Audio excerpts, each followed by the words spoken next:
Welcome everyone to another episode at UinDhi, and today we have none other than our very favorite Rashmi Rekha Dash, who is also our returning guest, and let me not forget, she is the mother and the brain behind this particular series, Education Beyond Syllabus. So welcome Rashmi, great to see you. Thank you, Tapashri. Thank you so much for inviting me in this second session. Well, this is your session. I'm just just holding the space. So before we begin, I believe you have an exciting presentation for us, but let me do a proper formal introduction for those that may have missed your session in the past.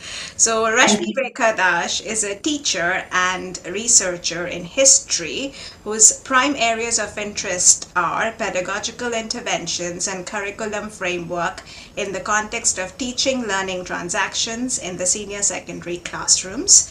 She is a master trainer of teachers of history and has a very rich experience in this domain. Her interest areas are heritage studies, neurohistory, historical empathy, and indigenous knowledge systems. She is a prolific writer and a connoisseur of English, Odia, and Bengali literature, as well as movies. I mean, you missed out telling me about movies, I remember. Yeah. And she takes a very, very keen interest in Indian classical music. Along with that, she has a heart of gold and really, really works with the underprivileged domain, underprivileged people, and the underprivileged class of the society in whichever capacity she can. So she is like a true blessing for all of us at UinDhi, and we couldn't be happier and proud to have you back. So all yours now. Thank you so much, Tapashri. But I think we all are blessings of the Almighty. And I think we all make a beautiful place in this earth. So all credit goes to you for initiating such programs, inviting guests, and taking interests in recording such talks. So today, basically, I am going to speak on the application of history. Generally, when we talk about history as a subject, we talk about history books, we talk about history classrooms, we talk about history curriculum, syllabus. I'm not going to touch all those things. I'm going beyond those restricted boundaries, and I would like to tell how history can be a therapy in this 21st century when we are struggling every day to solve some issues of pertinence. So I am going to talk on the application of history in our day-to-day life and how history can contribute in our own progress, in our own advancement. And finally, I would conclude that every subject, if you pay attention to its essence, then every subject keeps some degree of potential to solve real life problems. So in this context, I am going to focus on history. Let me share my slides so that we can move forward. Perfect. Thank you.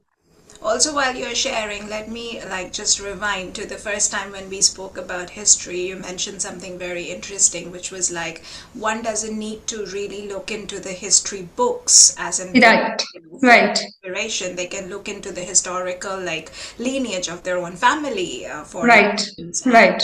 I thought that was very, very interesting. And you mentioned how one can really take examples and learnings from one's own historical lineage that they have. Right. So we need to search history everywhere, every corner. Where you are sitting now, you can see, you can find history, and you can see that how that history is operating on you. Yeah. So we are going to search that history, and we are going to see that we are not alone. When we are sitting alone or we are thinking, we are also carrying that disciplinary legacy in our personality. Yeah. So let's see what I'm going to. Yeah, thank you.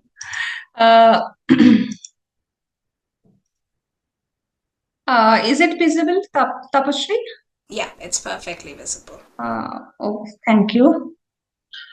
So today I'm going to talk on the therapeutic touch of history. I have used this word therapeutic because uh, it is touching some issues of life which will work or which may work as therapeutic value. So let's see what is stored today. See, these are beliefs. First, before I come to the main crux, I would like to discuss some beliefs which are prevailing in our society, what people think about history, and how many studies they have captured the opinions of people. So, the first one goes to many people feel they find the subject boring. In fact, you can also say that Rashmi history is a boring subject. Yeah. So I think I've already said that before, that I just don't understand how people study. What's there to study in history? History. That And another opinion is that the dates, battles, name of places, and other trivial facts make the subject purposeless. People feel that there is no need to remember all those things. In fact, many people they argue that what is the need of remembering all these facts, which will be of no use to them in their day-to-day life. Sometimes we also do so. We say something has happened yesterday, just forget. You don't need to remember. So when we are uttering the sentence that forget what has happened yesterday, why I am being a history teacher trying to make you remember all those things which have happened long back? So this is one of the opinions. Another opinion is that the subject doesn't contribute anything direct to the GDP of a country. Many people they say it is not bringing direct money to the country or bringing laurels, unlike other subjects of natural sciences, physics, chemistry, or you can say space science, or any field. In fact, your field, statistics. So statistics, it's not doesn't compare, anything. But it is a belief, some groups they feel it forces a free mind to deposit information unnecessarily through rote learning. So if you compare with natural sciences, history is again, I'm talking about relative opinion. So that relative opinion is saying that history is all about rote learning. You don't have to have brain exercise, or you don't have to have a high level of critical thinking. So the conclusion may go like this, that it promotes critical thinking and motivates someone to bring a solution to the real world problem which are having right now. So hardly it is promoting that critical thinking, or it is solving any kind of problem directly. These are the existing opinions in the society. But then, keeping these beliefs in mind, if we move to the next slide, we can see the focus of the talk. Can you see my? See, in this talk, I'm going to focus on history as a subject is not to be restricted to the fixed syllabus. I say it has its relevance in this fast-changing world. Again, many of us do remember the way our teachers taught. Basically, if I ask Tapashri, how did you study history? So you may say, oh, I had got a very good teacher. She taught me in this way, that way. I just cannot forget her face. But in many of my surveys, when I asked people, what is history? What is the relevance of history, or what is the essence of history? People, they started talking about teachers only, and classroom infrastructure. They did not give me any answer on the relevance of history. They started saying, oh, I have forgotten. What was that? I just remember 1857 revolt, or I remember Shah Jahan because he was loving his wife Mumtaz Mahal, and he constructed Taj Mahal, etc., etc. But then it goes beyond that. We need to think that why we remember the teacher. why we remember the infrastructure, but why we don't remember the essence of history. So we are going to focus on this, and then do we question ourselves whether we learned something from history while having such views that my teacher was good, the infrastructure was good, the classroom situation was good, textbooks were good, or we had very good illustrations in the textbook? Did we ever question that what did I learn from history? So that is very important. And I say, yes, I have learned. Being a history student, being a history teacher, I learned something from history. And there is a way to learn, there is a way to bring history to the life. So today our talk would be on these points only. I'm moving to the next slide. As I told you, history for me as a therapy. But how it is a therapy? I would like to start with this question. So, in if I take you as an example, then I can see that if you read history, then you can experience your behavioral change by paying attention to the relevance of history. If you go for a study or if you read some textbook and observe your own behavior for 1 month or 2 months, then you can see that how many skills you are learning and how those skills will be useful in your day-to-day life. So for adult learners, it can be done through meditation, observation, practice, reading, maintaining reflective journals, discussions, and deliberations. So you and me as adult learners, how we can practice history or how we can assimilate the essence of history. These are the ways that we can maintain reflective journals, or we can have discussion, we can have deliberations. But for children, or young learners, what we can do, we can provide them historical comics, stories, TV shows, and so on. However, I say their learning may be guided under adults so that they see things unbiased.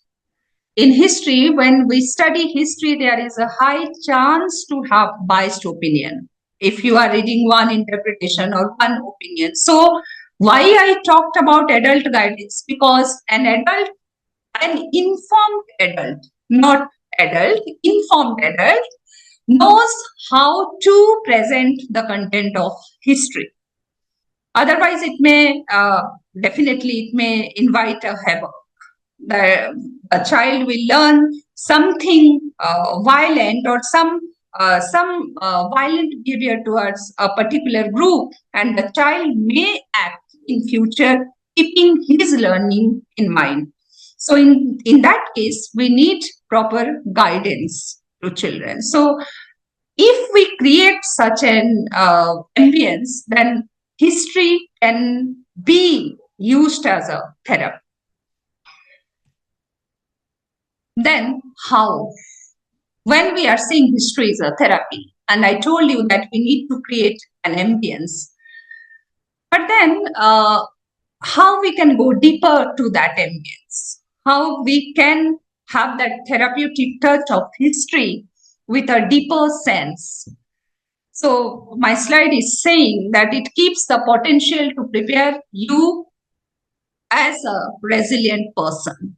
Nowadays, in 21st centuries, everywhere there is the word resilient, resilience, and if you browse through websites, then you can find the word in WHO, you can find in American Psychological Association, everywhere.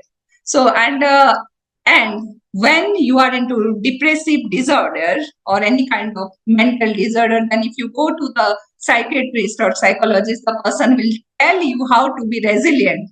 So probably I have hijacked that term from psychology, and I'm saying that history keeps that potential to make you a resilient person. You can be very much resilient if you see it, and if you assimilate that essence in your own personality. I'm giving you one example of Tori Tora incident in Indian history. When Gandhiji started non-cooperation movement in 1920, he had a clear vision towards the movement, and he thought all good about the movement, that it will go non-violent, it will be a peaceful movement, and so on. But in 1922, what happened? One group suddenly they burnt one police station at Chauri Chaura, which is in Gorakhpur now, Gorakhpur area of Uttar Pradesh. So it brought a sudden change, or it brought a sudden shock to Gandhiji, that what happened? You are my friend. I told you something. You nodded your head, saying, yes, Rashmi, whatever you are saying, it is good, and both of us, we are going to implement. But suddenly you changed your mindset and you brought some violent behavior. Same thing happened to Chauri Chaura incident. And 22 policemen, they got burnt, in that incident. So that aim of Gandhiji, which was non-violent, it took the form of violence. That violence, Gandhiji, he heard, he processed, and he reflected upon that process, what happened to Chauri Chaura, and then suddenly he cancelled that movement. He said, if my purpose is not being solved, then it is not a movement, or it cannot be carried forward. So in this case, we can say Chauri Chaura incident, or any war. Nowadays, Ukraine war, everybody knows how it is happening, what kind of situation we are having, invasion, all such sudden changes, generally, they bring shock to human minds. And if you are a resilient person, then you are prepared to face them without having any kind of problem. So my say is that history keeps that strength to make someone resilient. This is my first stand. The second one is mental illness, discrimination, handling differences, leaving a legacy, or you can say facing any kind of distress in life. All such problems are still going on. They were prevailing earlier. Now also we are facing. We are talking about mental illness nowadays. We are talking about war. We are talking about discrimination in our societies. We are talking about differences in the societies, right? So all these problems are still there. And then also, in historical periods, these problems were there.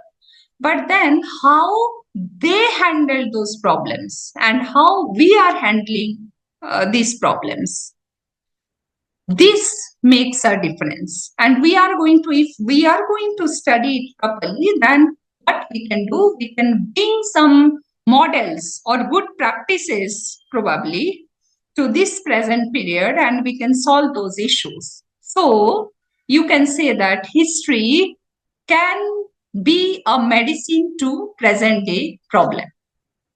This is my second step. And third one is that peeping into history provides a sense of direction in the above mentioned context.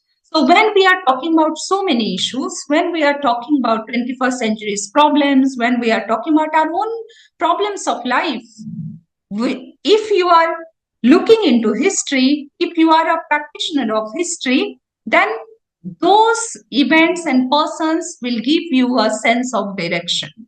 And probably you can restrict yourself doing something, negative to your own life and to the lives of people who are around you through history. So this is my third stand. And for these 3 points, I am saying history is just like a medicine. It has medicinal properties. Now, I'm coming to the identity of history. As we know, history is all about past or study of the past. It's very interesting to see that you don't need to escape from your past. You don't need to escape from your past. You know, when I am a teacher of past or studying past every day, every moment, even if I want, I cannot escape from that past.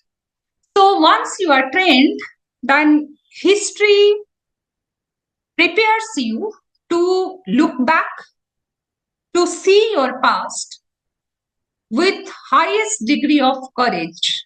You know, it will not tell you that you please hide your face, don't remember me, or please don't put pressure in your mind so that you have to look back to past. So the identity of history itself trains your mind to look back and hold that past, even if the past was very much pathetic.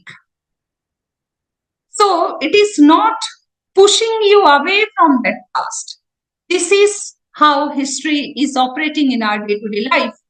The second point you can see your mistakes, achievements, depressive moments through a pattern. So when you are looking back since your childhood till this point, you can observe one pattern, which psychologists also very much they say that if you want to have some corrective behaviors, observe a pattern in you. So the same pattern you can observe once you are looking back to your past and you are seeing that progress you did through these years. So that identity itself is therapeutic.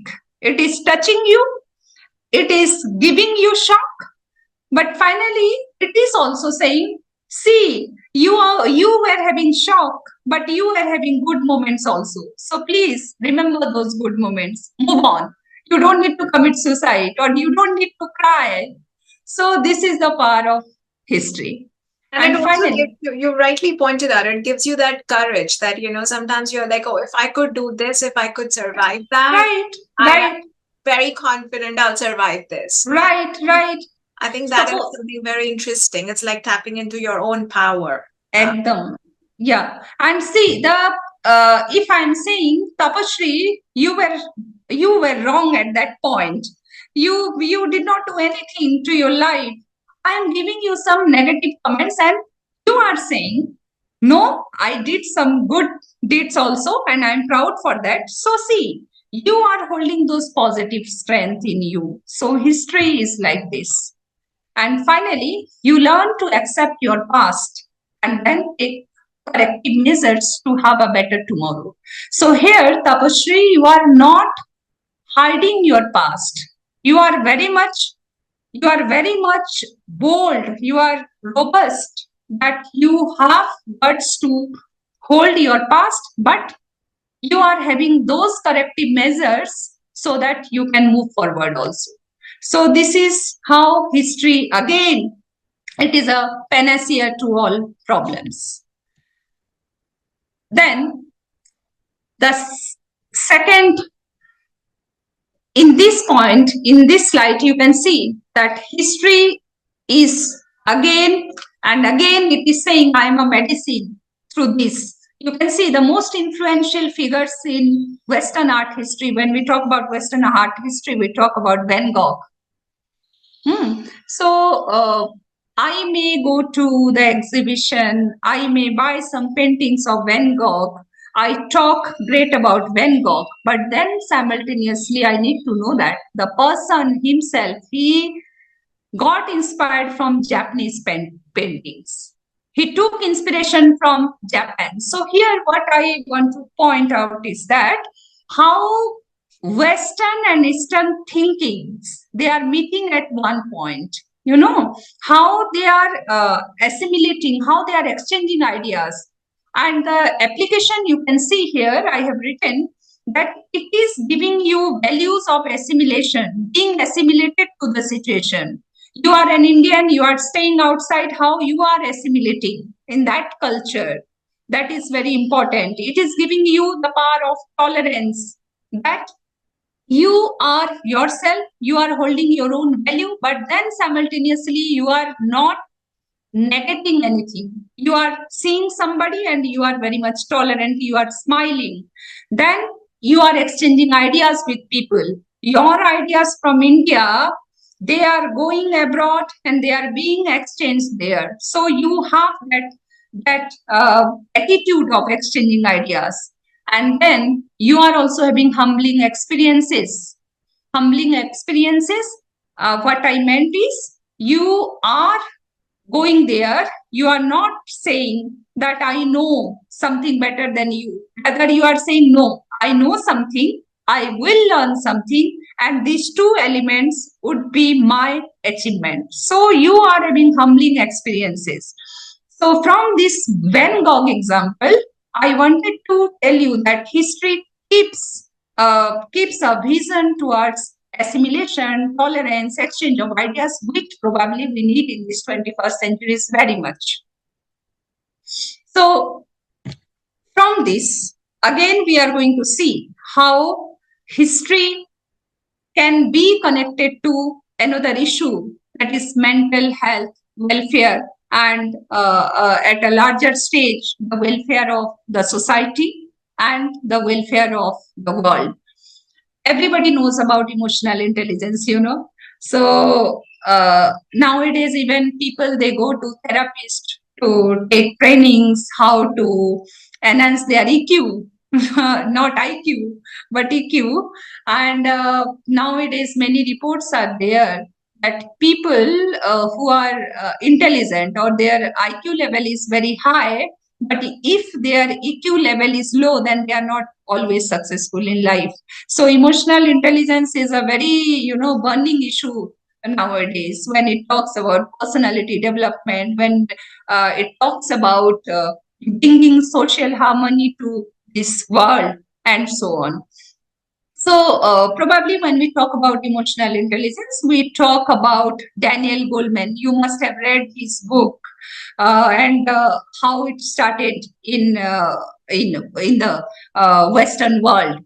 But then from this point, I'm coming to the Eastern thought, and here I am saying whatever Western world gave in the form of emotional intelligence, in Eastern thought, if you read Eastern philosophy, in this case I have taken the example of Buddhist philosophy, then you can find the same value of emotional intelligence in Buddhist philosophy also, in the form of the Four Noble Truths and Buddhist Eightfold Path.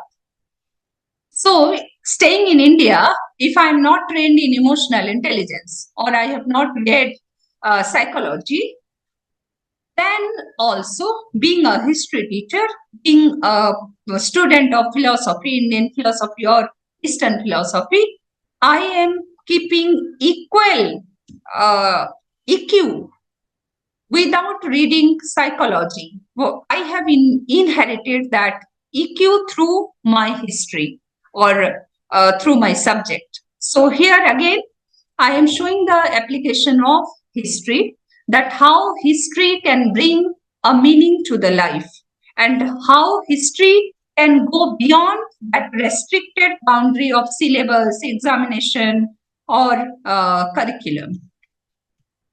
These are Four Noble Truths. Probably all of us know life is suffering. Life is suffering. Whether you are in India or you are in London, Same thing life is everybody. It is. Yeah. Life is suffering. Buddha told that life is suffering. He also told the cause of suffering is craving. Or the cause of suffering is desire, having desire. But then, see, he is talking about the cause and then he is talking about the solution also. He is showing you the path. Yeah. The end of suffering comes with an end to craving. So he is saying, see, there is a problem. Life is suffering. Life means suffering. Suffering would come. Disappointment would come. You will cry many days. You will be into depressive disorders. That is fine. But then simultaneously, you keep this in mind. There is a way to solve. And he's saying the end of suffering comes with an end of craving. But then how that craving or how that desire would be finished from you when you are going to follow a path. And that path is showing through 8 keys, you can say, of life, which you can practice every day, and you can bring a better mental state to your practice. This is the path, which is Eightfold Path. He is saying right view, he is saying right intention, he is saying right speech, he is saying right action, right livelihood, right effort, right mindfulness, right concentration. And you also cannot deny sitting there that Rashmi, these 8 keys belong to only history. Anybody can practice. They belong to humanity at large.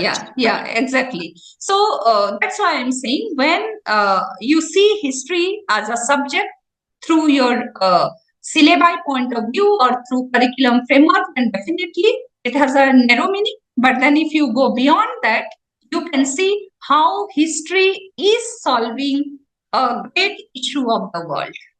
So through these 8 keys, Buddha is saying whatever problems you are having in life, you can solve. You don't need to have penance. You don't need to leave anything. Just follow these eightfold paths or these 8 keys of life. Then I'm coming to next example. This is from Kautilya Arthashastra. He has given a theory known as Satanga Theory. This Satanga Theory is having 7 components to rule a state. When I'm discussing, please try to connect it to your home management, self-management, and state management.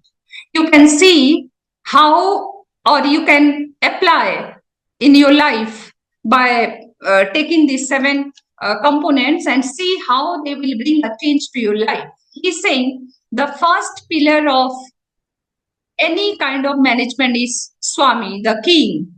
Here in your life, you are the king. You are the king when it comes to self-management.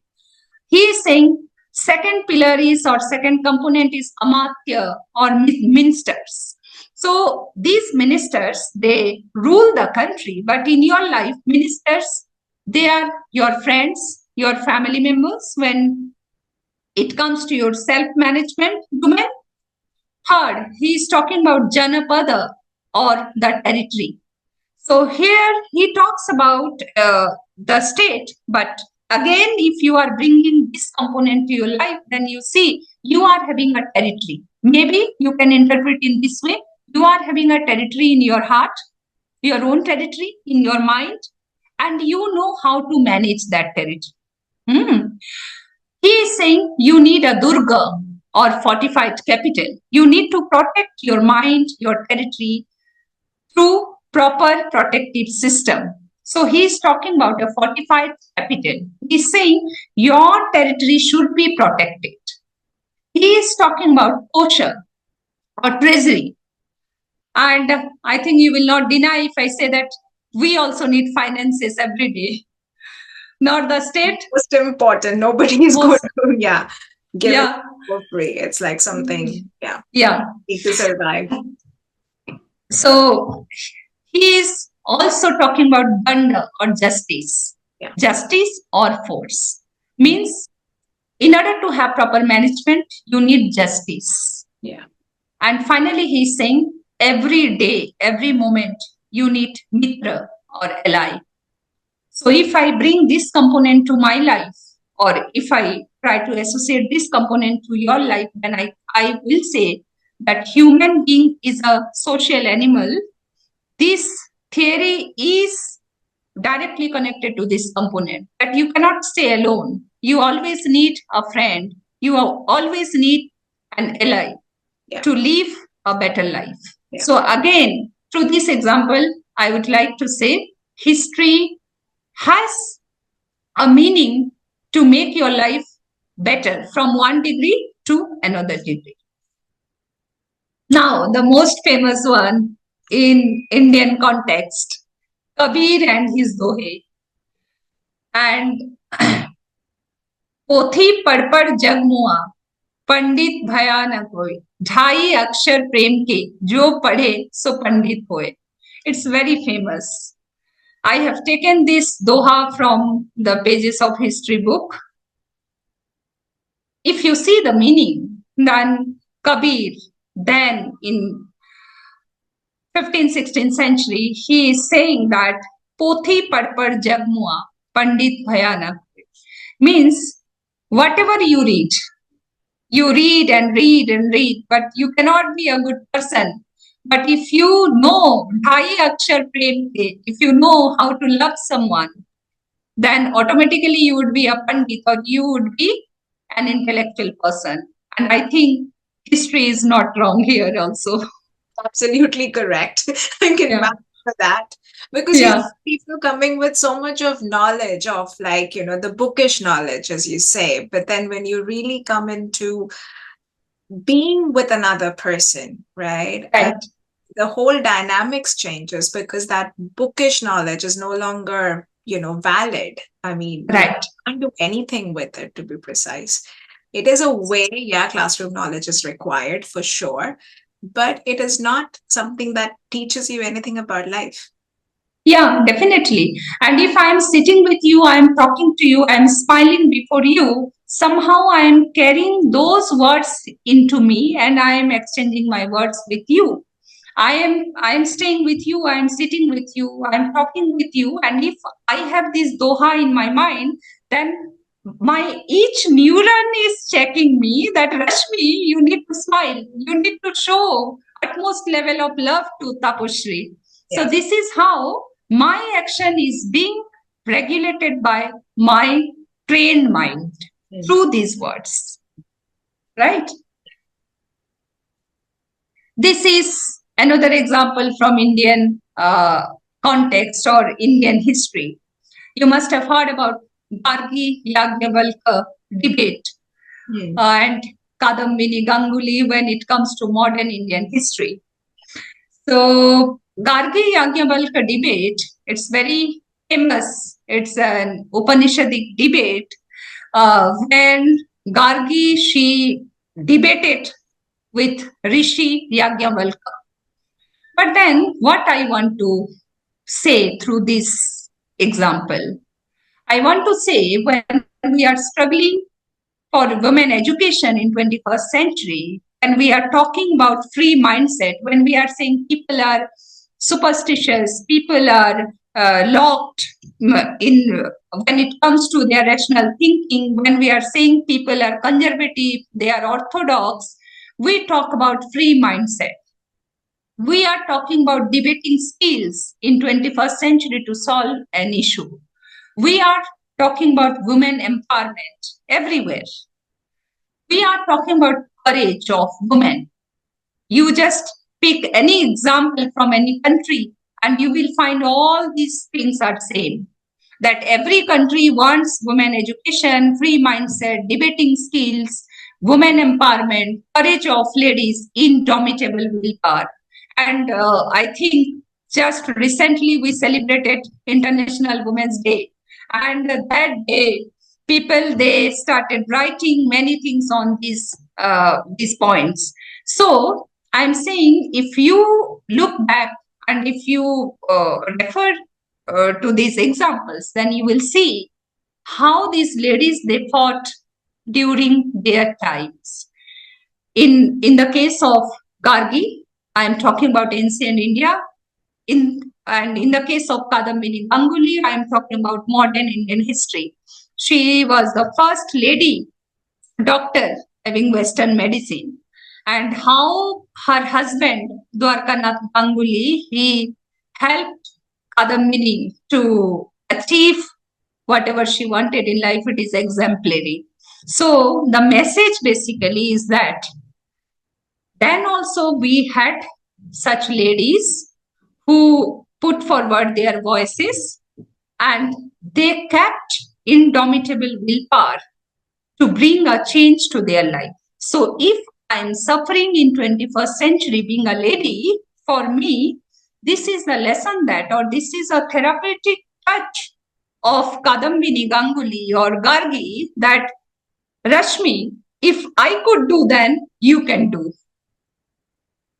So and this is in a better way, in the sense, like when they fought their battles, the sort of, the environment and the conditioning was very different. of course. And so today, for us to fight our battles, it is, I think, a bit more easy because you still have a platform to be heard. Right. So I think it's the same battle, but in a different context. Yeah. But then here, your mind is not blank. You are not thinking that I am alone. You are getting a kind of mental inspiration that, oh, then in ancient period when they had no laptop, no WhatsApp, no help, no counseling sessions, no psychologist, no doctor. Then Gargi, she had indomitable willpower. Or in the case of Kadambani Ganguly, the kind of restrictions, the kind of barriers she experienced, when I face these problems in my life today in 21st centuries, I feel okay. Oh, it's okay. Yeah. So this is how I'm saying history operates every day, every moment, if you are wearing history in you. So the way we are wearing clothes, you need to wear history in your mind every moment. Yeah. Let us move to my next example, Vijayanagar and its legacy. Here the main word is legacy. We always talk about legacy, that if I die, what kind of legacy I'm going to leave behind, or what would be the legacy, or what was the legacy of that person. So here the best example is Vijayanagar Empire. Vijayanagar means present day in India.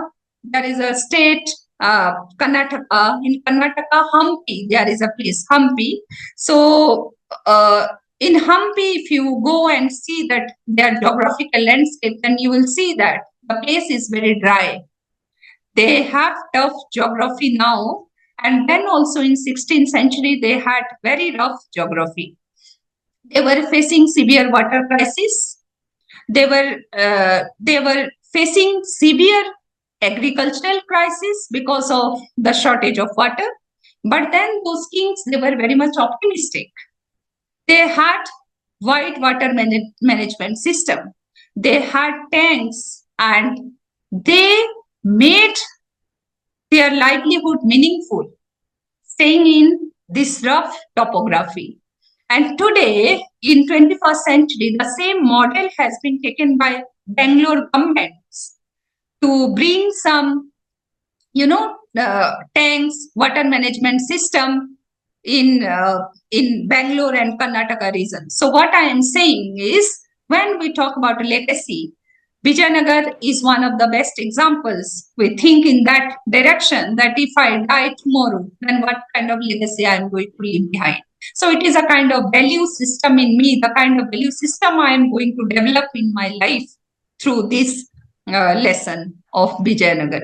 And why? The question is why that empire, it got lost in 16th century, but why Bangalore government in 21st century, and why UNESCO today in 21st century, they are trying to study this water management system of Vijayanagar Empire? This is the question. That means that connection is still there, right?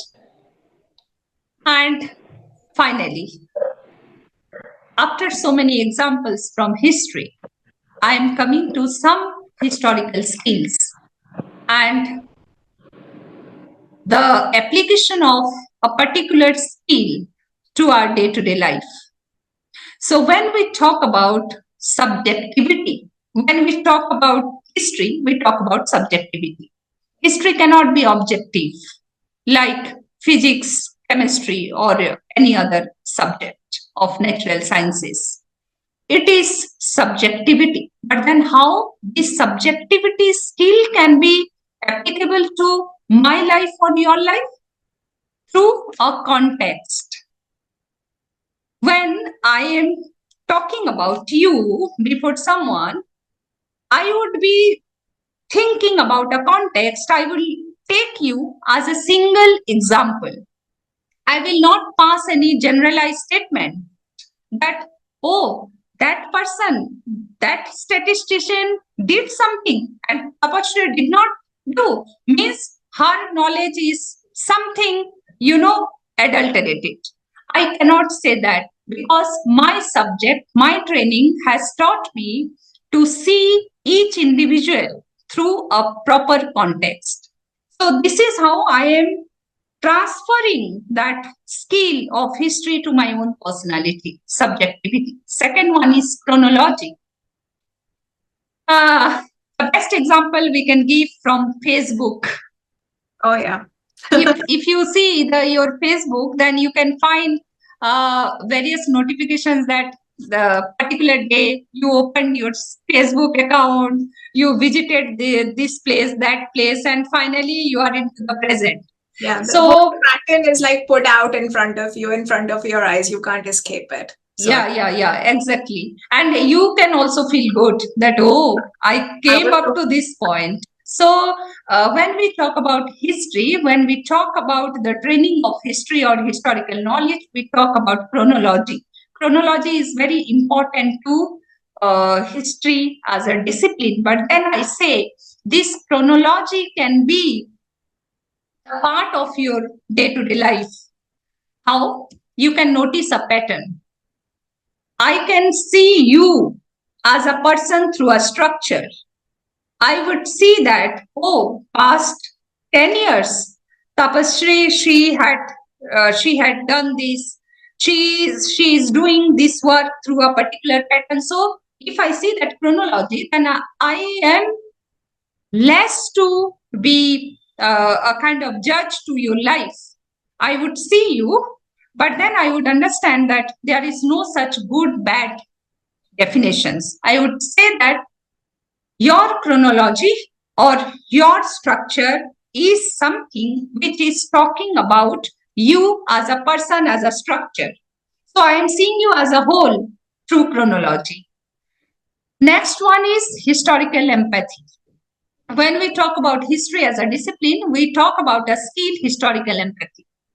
Historical empathy means I am reading about a character like Kadambani Ganguly. In this case, I gave example just few minutes back, or Gargi.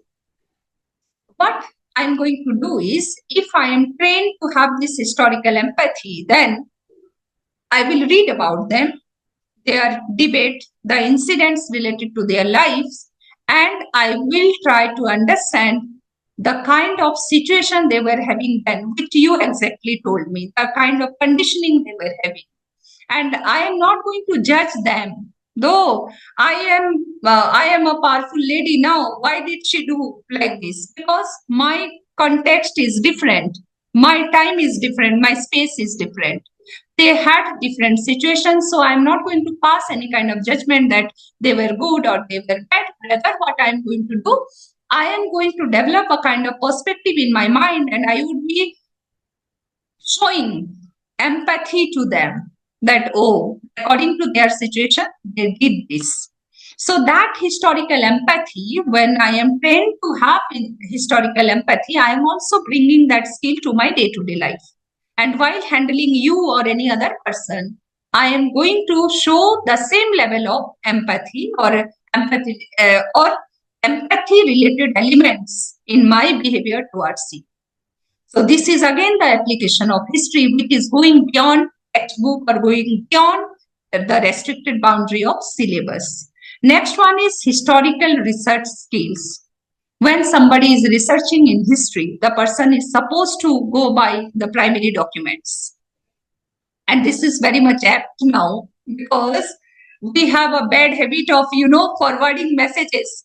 If you are getting some message in WhatsApp, what we do, we just we forward it to somebody else without checking the authenticity. So this historical research skill, it trains me to see an event or person through personal or first-hand account, you can say. I would check the origin of the message, and then I would talk to you, or I would exchange my opinion with you, but I'm not going to be influenced by any other person. and it brings a fair degree of goodness to life because, it avoids conflicting situations. I'm not going to fight with you if I have that skill. I'm going to verify and then only I will say something before you.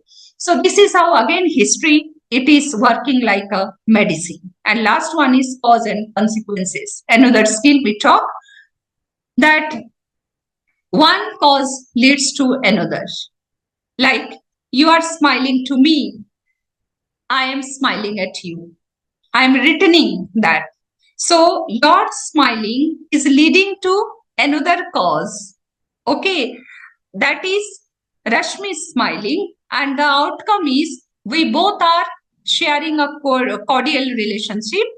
In this case, I have given the rude behavior or violent behavior, but then we can have such examples from our day-to-day life. And if we are taking a negative example, then what we can see, that we are into a state of hostility. If you are creating a negative example or negative cause is there, and outcome would be, after this negative outcome of hostility, the next action would be very much violent. So, how I'm going to apply this in my day-to-day life? If I know that one cause can lead to another cause and those causes would be creating a negative situations, then my mind will restrict those negative situations if I am informed, or if I am taking an informed decision that no, in any case, I am not going to share a negative experience with her. Rather, my duty would be towards you that with my all limitations, I am going to share positive experiences only. So this is how history brings goodness to life. Now, the most important question you may ask me, yes, history is a therapy, history is medicine, but how can we make it a medicine? And what is the crux of this entire talk? So, we need to understand that we humans are a combination of complex qualities, and we also need to think that everything is relative, like time, space, persons. They are different always. So you need to think that. Third one is that there is always a message from a historical person or event on what you do in your day-to-day life, or how you are going to do. Means, I am saying, if you are seeing your past in your life also, if you see your past and those people who influenced you, then you can take one message from their life and you can translate it into your own life. So, you are the decision maker of your life, that the message I got from history, whether I'm going to make it a better structure, or I am going to misuse it or damage my own life or the life of somebody else or some situation. So you are getting a message. How you will process? You are the master of your own life, right? And next one is, once you realize all these things, when you remember, then try implementing those messages in your 24 hours. You are not going to keep a very long period. Oh, I have learned this from history, and I am going to apply it in next 365 days. I'm not talking about that. I'm saying you have inherited those messages and those lessons from history. Now, what you do? If you are having some problems, then have a list in 24 hours and see which all problems can you solve through those messages which you inherited from history. I'm talking about a concept called Kaizen practice. This is a Japanese term. They say that small or big, you should improve always. You don't need to bring a great change, but then you need to bring a change. So change is the main motive here. And Kaizen practice is saying that don't make a bigger list. of dreams. Rather, have a small list, and in that small list, you just tick mark. Oh, I did this, I did this, I did this. And how you are doing? You are taking clues from history, you are applying, you are solving the problems. Finally, connect it to other disciplines. Means seeing the interconnectedness to understand the society as a whole or universe as a whole. Means what I am saying, you are a statistician, somebody might be a chemist, somebody might be a physicist, somebody might be a linguist.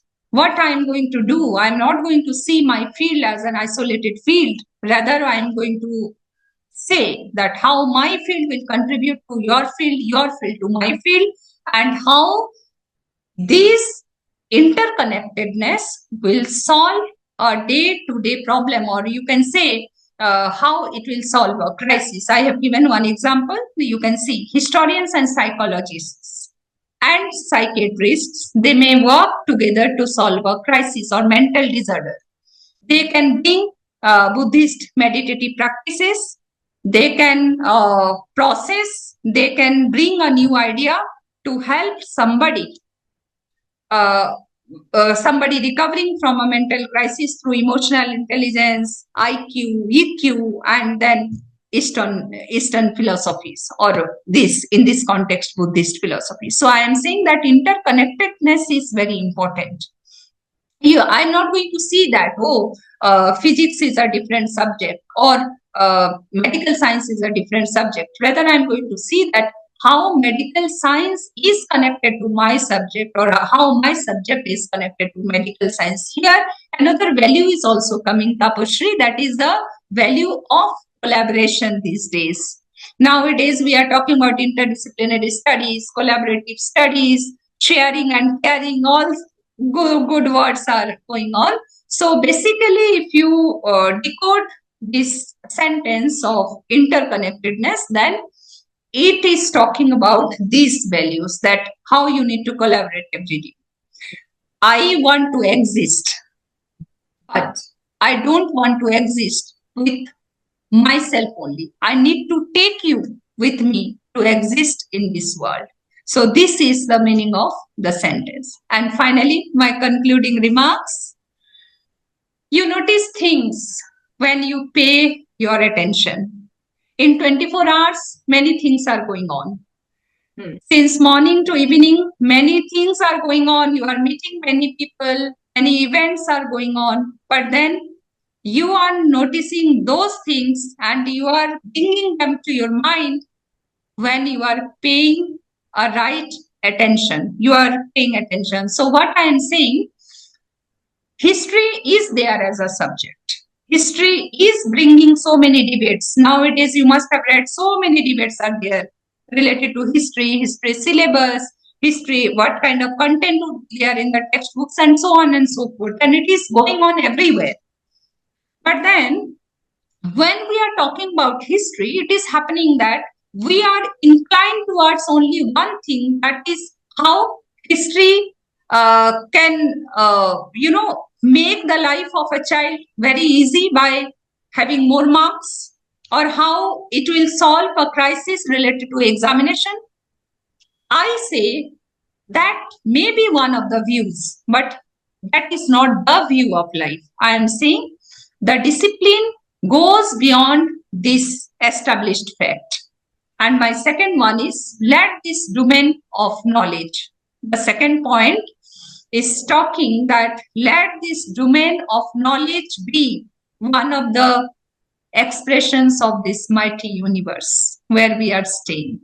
So I would like to conclude with this statement that history, like me as a person, is one of the opinions, and we need to take that opinion into account. We need to reconsider, and then we need to apply the historical knowledge, values to our life to exist and to make other exist. Thank you so much, Tapashri. Thank you so much. That was very, very beautiful and quite engaging. Yeah, I mean, you pretty much covered everything. And because this was a again, like I said at the very beginning, because this was your idea, this whole series is your idea, it's your brainchild, you're the mother of the series. It's quite interesting to see how you put it together in a form of, and while you were talking, I suddenly realized that there is a history to everything. Yeah.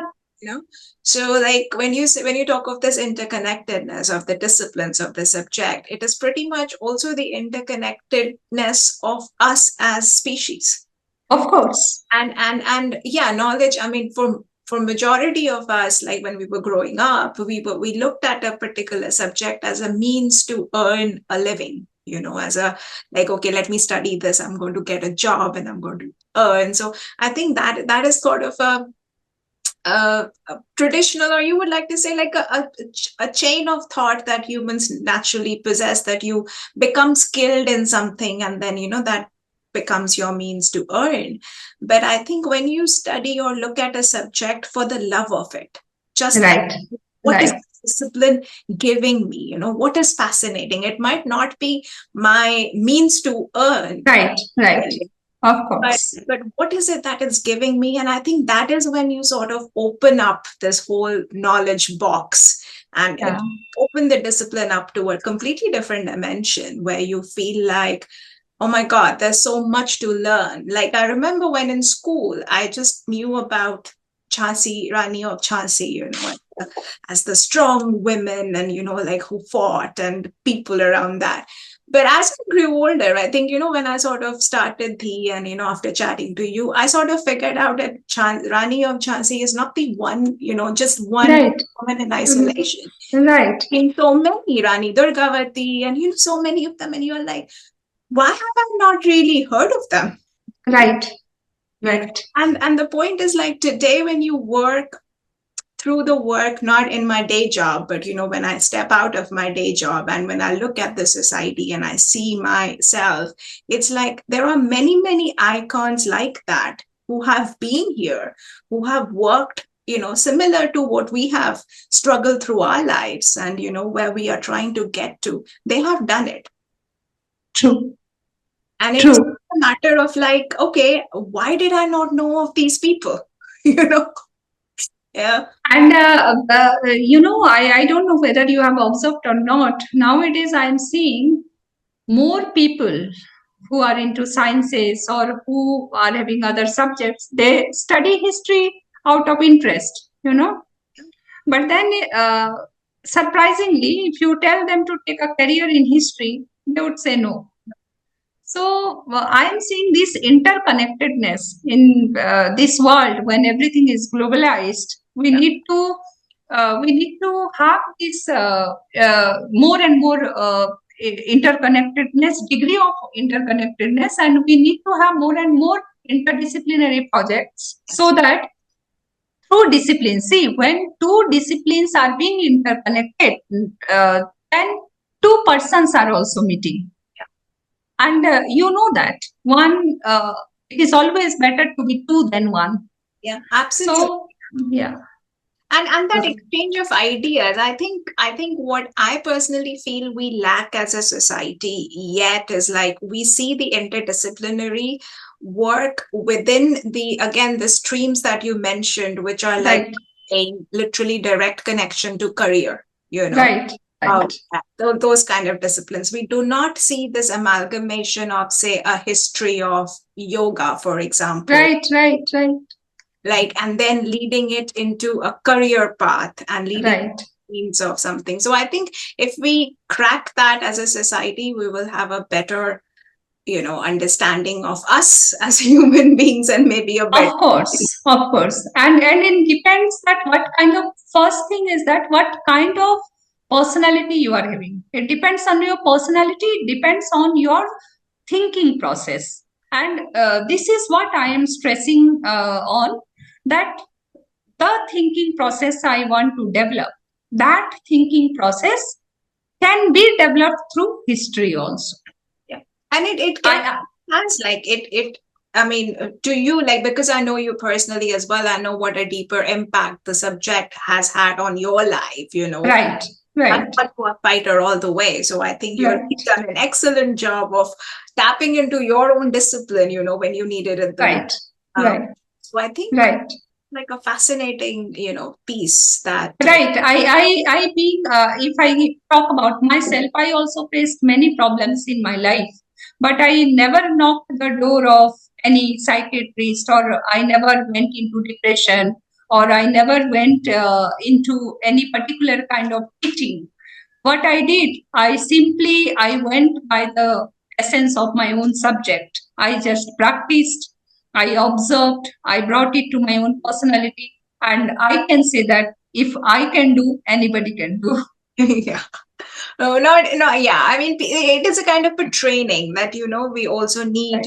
which is why I think in the first session, when the first time I saw you, it was like, the society needs teachers like you to step forward. Because if I look at my history teacher, I remember you were saying, if you ask people what do they remember about history, I barely remember the name of my history teacher. I do not remember anything else about her. And it is very sad, but then I have come to enjoy it from a different perspective through my practice with yoga, where I had to learn what is the reason for holding a posture, who was the one who said that this is how it needs to be done, what is the evidence for it, does it really work, and when you start drilling down, it is like, this is fascinating. So I think having those kind of teachers, having teachers like you, would really help the society. On that note, I want to ask you one last question, which is, you are in the field of teaching, and you work with DAV. Are you still with DAV? Yeah. So, like, how many teachers or how many of your colleagues actually love and talk about this subject with this passion, or like slighter passion as you have? And that's honest. It's a very subjective questions, I think. But then yes, good teachers are there. But then what you are asking, making a better world. Yeah. Is the duty of everyone. You as a person, you as a statistician, I as a teacher, somebody else as student. Yes, I have seen many good teachers are there who want to go beyond syllabi and prescribed curriculum framework. But then yes, one has to have personal courage to speak and do so. Because many a times when it comes to your bread and butter, it comes to the means of income, many people, even if they want, they somehow they don't take such efforts to come out with such voices. If you are into academia and if you hold a strong argument, then that strong argument also needs a courage, and nobody can help you in that except yourself. Yeah. So, but then yes, I wish that many teachers will come up, young generation, they will come up with new views, new ideas, new opinions. And I strongly feel that one person cannot, of course, my contribution is important, but then when we want to see a bigger change, then we need to have more and more collaboration, sharing, and then we plan for a bigger change. But yes, simultaneously, I would like to say this also, that each person's contribution is important. And if I go by Buddhist philosophy, then I am responsible for my actions. I know what I can do. I can be the lamp of my own life, but I cannot correct someone, or I cannot hold the hand of someone to bring a change. So I would feel that in 24 hours, what kind of change I am able to do through my own ideology, through my own disciplinary training, and finally through my own intention to bring a change. That's all. Beautifully put, very humbling. Well, that's comes as a part of your discipline anyway. And also thank you. Part of the individual that you are. So thank you so much, Rashmi. Thank you. Fascinating topic. Thank you so much. Thank you, Tapash. Thank you.